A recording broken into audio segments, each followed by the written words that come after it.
نحمدہ ونصلی علی رسولہ الکریم اما بعد۔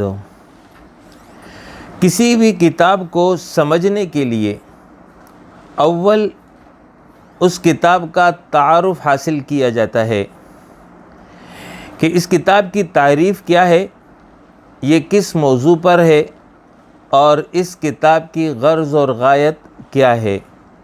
اس سے واقف ہونا ضروری ہے تاکہ قاری مطالعے کے وقت اس کتاب کی حیثیت اس کے موضوع اور غرض کو مد نظر رکھ کر مطالعہ کرے۔ قرآن مجید تو تصنیف نہیں ہے بلکہ یہ تنزیل ہے، لیکن اس کی بھی ایک تعریف ہے جس سے اس کی منفرد اور امتیازی شان معلوم ہوتی ہے، لہٰذا آج اسے بیان کیا جا رہا ہے۔ قرآن کی تعریف کیا ہے تو اول قرآن مجید سے ہی معلوم کر لیں۔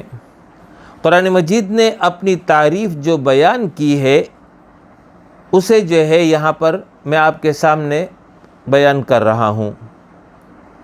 وہ یہ ہے کہ سورہ الشعراء آیت نمبر 192 تا 195 میں اللہ رب العالمین نے ارشاد فرمایا، وَإِنَّهُ لَتَنزِيلُ رَبِّ الْعَالَمِينَ نَزَلَ بِهِ الرُّوحُ الْأَمِينُ عَلَى قَلْبِكَ لِتَكُونَ مِنَ الْمُنذَرِينَ بِلِسَانٍ عَرَبِيٍّ مُبِينٍ۔ ترجمہ اس کا یہ ہے کہ یہ رب العالمین کا اتارا ہوا کلام ہے، اس کو معتبر فرشتہ لے کر نازل ہوا آپ کے دل پر تاکہ تم ڈر سنا دینے والے ہو واضح عربی زبان میں۔ اس آیت میں قرآن مجید کی تعریف بیان کی گئی ہے۔ اول بات جو بیان کی ہے وہ یہ ہے کہ یہ کتاب الہی جو قاری پڑھ رہا ہے یہ تنزیل ہے، تصنیف نہیں ہے، یعنی اس کتاب کو کسی بھی مخلوق نے نہ تو لکھا ہے نہ ہی مرتب کیا ہے، بلکہ یہ تنزیل ہے، نازل ہوئی ہے۔ پہلی صفت تو اس کی یہ ہے۔ دوسری صفت یہ بیان کی کہ یہ رب العالمین کی جانب سے نازل ہوا ہے۔ رب عربی زبان میں 3 معنوں میں استعمال ہوتا ہے۔ ایک معنی ہے پروردگار، پرورش کرنے والا، پالنے والا۔ جس طرح جسم کی ضرورت ہے تو اللہ چونکہ رب ہے تو جسم کی ضروریات کو اس نے پیدا کیا ہے، جیسے پانی ہے، ہوا ہے، غذا ہے، روشنی ہے، اس کو اللہ رب العالمین نے پیدا کیا تاکہ جسم کی ضرورت پوری ہو۔ اسی طریقے سے روح کی بھی ضرورت ہے، اس کی تربیت، تو اس روحانی تربیت کے لیے اللہ رب العالمین نے قرآن مجید نازل کیا ہے جس کے ذریعے اس کی روح کی تربیت ہوتی ہے۔ دوسرا معنی رب کا ہے مالک، جیسے عربی میں کہتے ہیں رب الدار، رب الشیء، چیز کا مالک، گھر کا مالک۔ تو اللہ رب العالمین ہے، تمام جہانوں کا وہ مالک ہے، تو انسان کا بھی وہ مالک ہے، لہٰذا مالک نے اپنے بندوں کو قانون دیا ہے اس قرآن کے ذریعے۔ تیسرا معنی رب کا ہے حاکم حقیقی، یعنی وہ بادشاہ جس کا حکم بالفعل عملاً جاری اور رائج ہو، نمائشی بادشاہ نہیں ہے، وہ حقیقی بادشاہ ہے۔ لہٰذا اس نے اس قرآن کے ذریعے اپنے بندوں کو احکامات اور فرامین دیے ہیں۔ تو یہ دوسری صفت ہوئی قرآن کی، پہلی تنزیل، دوسرا یہ کہ یہ رب العالمین کی طرف سے آیا ہے۔ تیسری بات اور تیسری صفت جو بیان ہوئی ہے تعریف میں وہ یہ ہے کہ جبرائیل امین لے کر آیا ہے۔ یوں تو سارے ہی فرشتے امین ہیں، لیکن حضرت جبرائیل کے صفت امین کو ذکر کیا اس بات کو بیان کرنے کے لیے کہ جبرائیل امین نے قرآن کے پہنچانے میں ایک حرف بھی نہ تو زیادہ کیا ہے اور نہ ہی کم کیا ہے، بلکہ جیسے اس کو دیا گیا ویسی اس نے آگے پہنچایا ہے۔ چوتھی صفت بیان کی ہے علی قلبک، یعنی قرآن مجید اول رسول اللہ صلی اللہ علیہ وسلم کے قلب اطہر پر نازل ہوا ہے، بعد میں زبان پر جاری ہوا اور پھر اس کے بعد صحیفوں میں، کتابوں میں وہ تحریر کیا گیا ہے، لہٰذا اول نزول قرآن رسول اللہ صلی اللہ علیہ وسلم کے دل پر ہوا ہے۔ پانچویں صفت اس کی یہ بیان کی لِتَكُونَ مِنَ الْمُنذَرِينَ، یعنی نزول کی وجہ بیان کی ہے کہ اس کے ذریعے لوگوں کو خبردار کر دو۔ یہ قرآن مجید اللہ رب العالمین نے اشاعت کے لیے بھیجا ہے، اس کی تبلیغ کرو، اس کی تعلیم دو، اس سے جو ہے لوگوں کو واقف کرا دو۔ یہ قرآن مجید چھپانے کے لیے نہیں آیا ہے کہ اس کو چھپا کر کے رکھو، نہیں، اس کی اشاعت کرو۔ چھٹی صفت بیان کی بلسان عربی مبین، کہ یہ قرآن مجید واضح عربی زبان میں نازل ہوا ہے، لہٰذا وہ عربی کے الفاظ جس میں قرآن مجید نازل ہوا وہی قرآن ہے۔ قرآن الفاظ اور اس کے معنی کا مجموعہ ہے، ان دونوں کے مجموعے کو قرآن کہتے ہیں۔ قرآن مجید کا ترجمہ اگر کسی اور زبان میں ہو جائے تو اسے ترجمہ قرآن کہتے ہیں، وہ خود قرآن نہیں ہے بلکہ ترجمہ قرآن ہے، چاہے اردو میں ہوا ہو، فارسی میں ہوا ہو، انگلش میں ہوا ہو، کسی بھی زبان میں ہوا ہو، اسے ترجمہ قرآن کہتے ہیں۔ تو الفاظ جو عربی میں ہیں اور اس کا جو متعین معنی ہے جو رسول اللہ صلی اللہ علیہ وسلم نے بتایا ہے، ان دونوں کے مجموعے کا نام قرآن ہے۔ یہ 6 صفات قرآن مجید کی تعریف میں یہاں بیان ہوئے ہیں۔ 7ویں صفت تعریف قرآن کی وہ سورہ بنی اسرائیل اس میں بیان ہوئی ہے۔ ارشاد فرمایا قُلْ لَئِنِ اجْتَمَعَتِ الْإِنسُ وَالْجِنُّ عَلَىٰ أَنْ يَأْتُوا بِمِثْلِ هَذَا الْقُرْآنِ لَا يَأْتُونَ بِمِثْلِهِ وَلَوْ كَانَ بَعْضُهُمْ لِبَعْضٍ ظَهِيرًا، آپ کہہ دیجئے اگر سب انسان اور جن اس بات پر مجتمع ہو جائیں کہ اس جیسا قرآن لے آئے، نہیں لا سکیں گے، اگرچہ یہ سب ایک دوسرے کے مددگار بن جائیں۔ ان آیات اور اس جیسی دیگر آیات سے قرآن مجید کی جامع تعریف یوں بیان کی جا سکتی ہے کہ قرآن وہ کتاب ہے جو سب جن و انس کو اپنی مثال پیش کرنے سے عاجز کرنے والی ہے، اور جو جبرائیل علیہ السلام کے ذریعے عربی زبان میں محمد الرسول اللہ صلی اللہ علیہ وسلم کے دل پر نازل ہوئی ہے۔ تو یہ ہے تعریف قرآن۔ دوسرا ہے موضوع قرآن، قرآن کس سے بحث کر رہا ہے اس کتاب میں؟ تو وہ یہ کہ قرآن کا موضوع انسان ہے، لیکن انسان کی تو بہت ساری حیثیات ہیں، یہاں پر اس حیثیت سے قرآن بحث کر رہا ہے انسان کی کہ وہ مکلف ہے، یعنی اس پر احکامات الہیہ کی پابندی عائد کی گئی ہے۔ اس اعتبار سے یہ جو ہے قرآن کا موضوع ہے۔ اس قرآن مجید میں ان چیزوں سے بحث کی گئی ہے جو انسان کے لیے حلال ہیں یا اس پر حرام ہیں، یا جو اس کے لیے مفید ہیں یا اس کو نقصان دیتے ہیں۔ یہ بحث جو ہے قرآن کر رہا ہے، خواہ وہ تمام باتیں اس کا تعلق عقائد سے ہو یا اعمال سے ہو یا اخلاق سے ہو، قرآن اسے بیان کر رہا ہے۔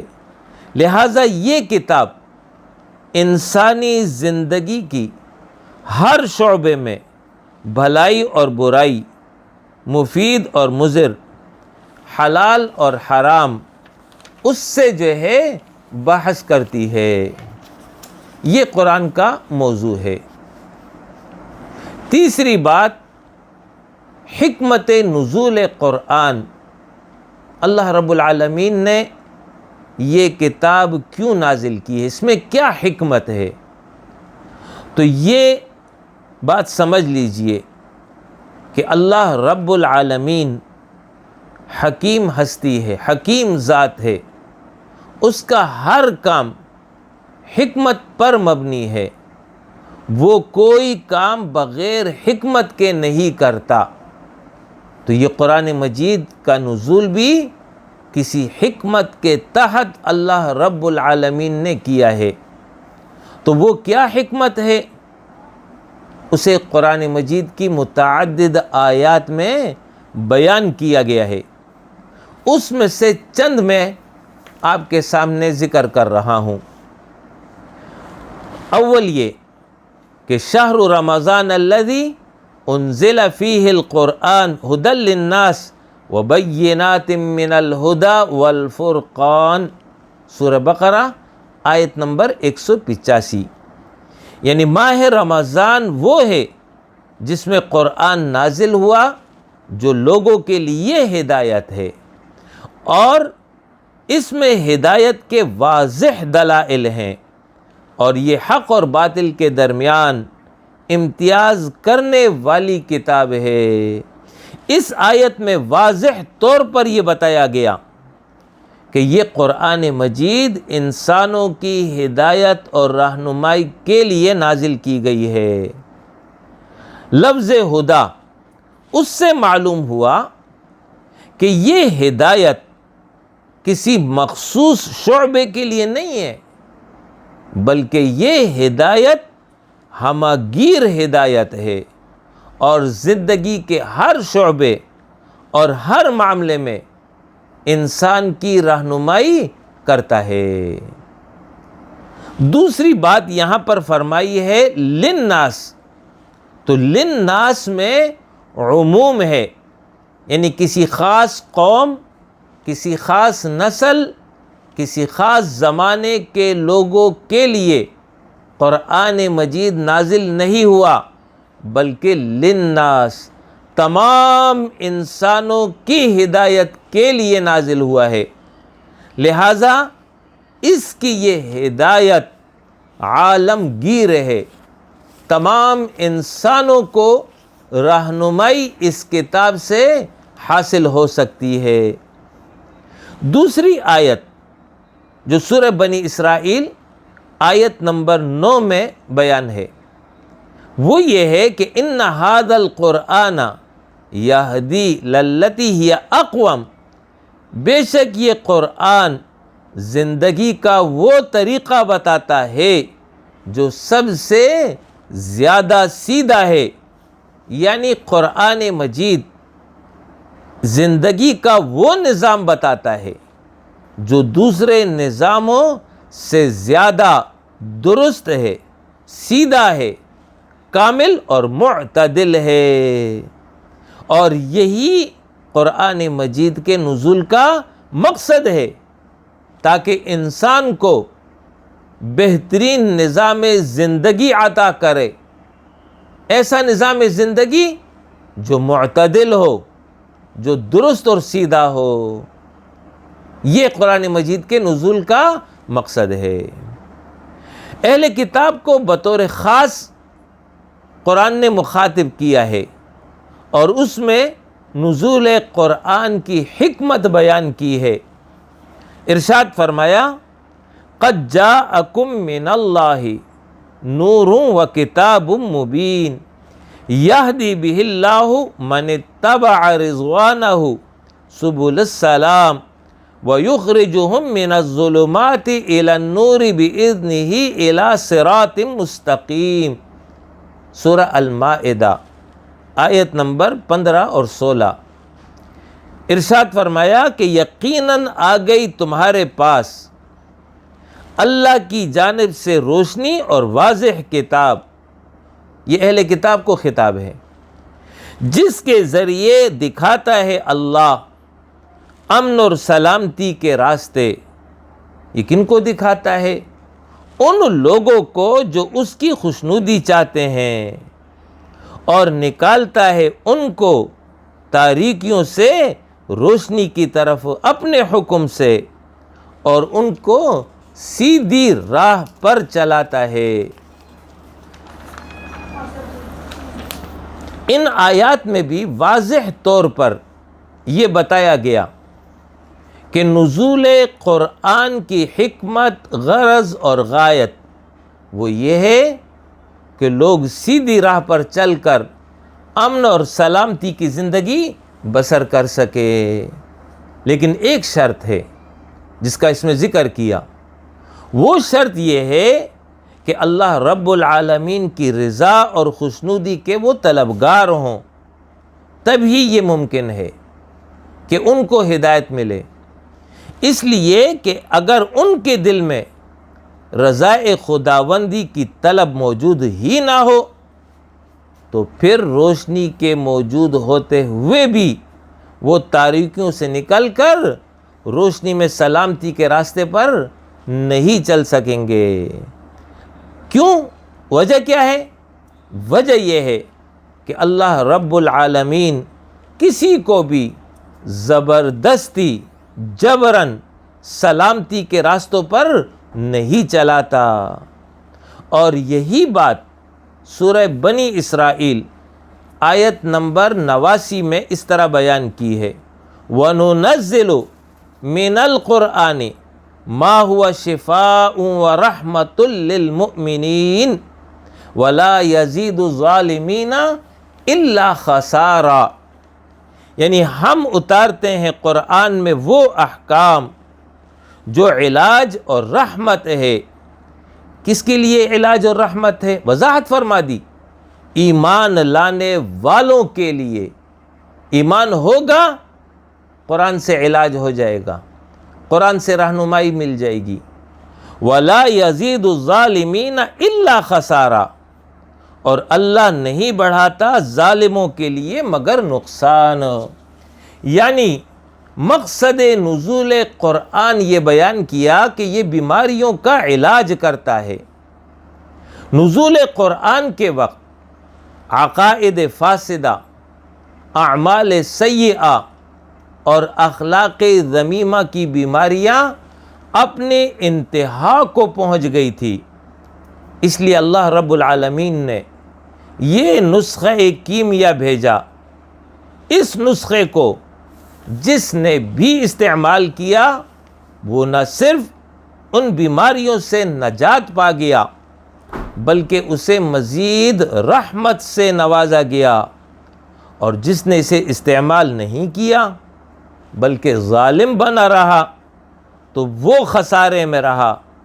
اور اس کا نتیجہ یہ ہے کہ اس کی ان بیماریوں کو اللہ رب العالمین نے مزید بڑھا دیا۔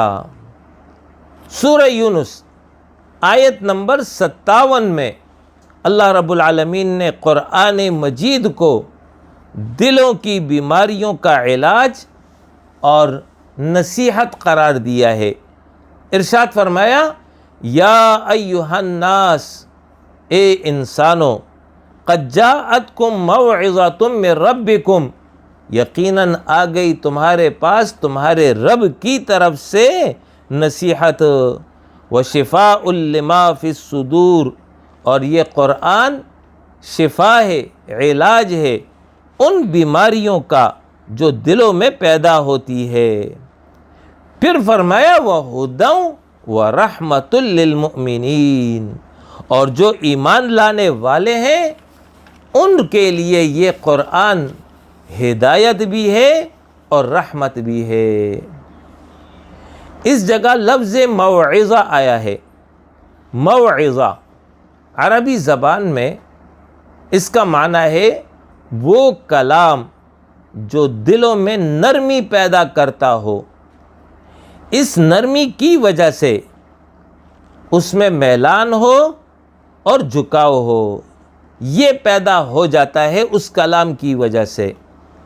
اور جب یہ نرمی اور جھکاؤ اس کو قرآن نے حق کی جانب موڑ دیا تو پھر اس کے نتیجے میں قلوب سے شرک، کفر، نفاق، تکبر، حرص، بخل، حسد، عناد اور اس جیسے دیگر امراض قلب سے انسان شفا پا لیتا ہے۔